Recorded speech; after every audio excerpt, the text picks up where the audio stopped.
ಬಜೆಟನ್ನು ಮಾಡಿ ರೈತರು ದೊಡ್ಡ ಸಮುದಾಯವನ್ನು ಒಂದು ಕಡೆಗಣಿಸಿದ್ದಾರೆ.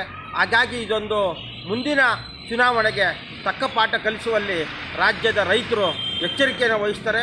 ಮತ್ತು ಮುಂದಿನ ಬಜೆಟ್ನಲ್ಲಿ ಸರ್ಕಾರ ಏನಾರ ಎಚ್ಚರಿಕೆ ತಗೊಳ್ಳದೇ ಇದ್ದರೆ ತಕ್ಕ ಪಾಠವನ್ನು ಕಲಿಸಬೇಕಾಗ್ತದೆ ಅಂತ ನಾನು ಹುಸಿಯಾದ ಬಜೆಟ್ ಬಗ್ಗೆ ಅಸಮಾಧಾನವನ್ನು ವ್ಯಕ್ತಪಡಿಸ್ತೇನೆ. ಕಾಂಗ್ರೆಸ್ ಸರ್ಕಾರದಿಂದ ರೈತರಿಗೆ ಶೂನ್ಯ ಬಜೆಟ್ ಅಂತ ಹೇಳಲಿಕ್ಕೆ ನಾನು ಬಯಸ್ತೇನೆ. ಶೂನ್ಯ ಬಜೆಟು ರೈತರ ಭಾಗಕ್ಕೆ ಕಾರಣ ಇಷ್ಟೇ.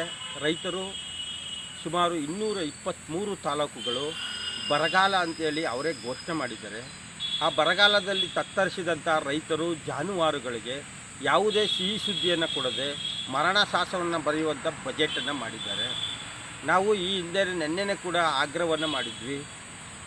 ಜಾನುವಾರುಗಳು ಸತ್ತರೆ 25,000 ರಿಂದ 50,000 ರೂಪಾಯಿ ಪರಿಹಾರ ಧನವನ್ನು ಕೊಡಬೇಕು. ಮೇಕೆ ಅಥವಾ ಕುರಿಗಳು ಸತ್ತರೆ 10,000 ಕನಿಷ್ಠ ಪರಿಹಾರ ಧನವನ್ನು ಕೊಡಬೇಕು. ಹಾಗಾಗಿ ಬಜೆಟ್ನಲ್ಲಿ ರೈತರ ಮಕ್ಕಳ ಶಿಕ್ಷಣದ ಬಗ್ಗೆ ಆಗಲಿ, ರೈತರ ಬರಗಾಲದಲ್ಲಿ ತುತ್ತಾದಂಥ ಅನುದಾನದ ಬಗ್ಗೆ ಆಗಲಿ ಯಾವುದೇ ಸಕಾರಾತ್ಮಕನೂ ಎತ್ತಿಲ್ಲ. ಕೇವಲ 2,000 ರೂಪಾಯಿ ಏನು ಕೊಡ್ತೀನಿ ಅಂದಿದ್ರು ಅದು ಕೂಡ ರೈತರ ಭಾಗಕ್ಕೆ ಇನ್ನೂ ಬಂದಿಲ್ಲ. 1 ಎಕರೆ ಉಳಿಸ್ಲಿಕ್ಕೆ 3,000 ರೂಪಾಯಿ ಆಗ್ತದೆ.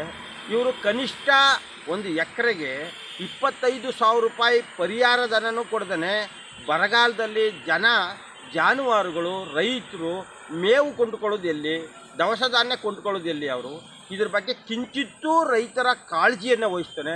ಮುಂದಿನ ಬೆಳೆ ಮಾಡುವುದರ ಬಗ್ಗೆನೂ ಕೂಡ ಕಾಳಜಿನ ವಹಿಸ್ತಾನೆ. ಜಾತಿವಾರು ಬಜೆಟನ್ನು ಮಾಡಿ ಕೇವಲ ರೈತರ ಕೆಂಗಣ್ಣಿಗೆ ಗುರಿಯಾಗಿದ್ದಾರೆ.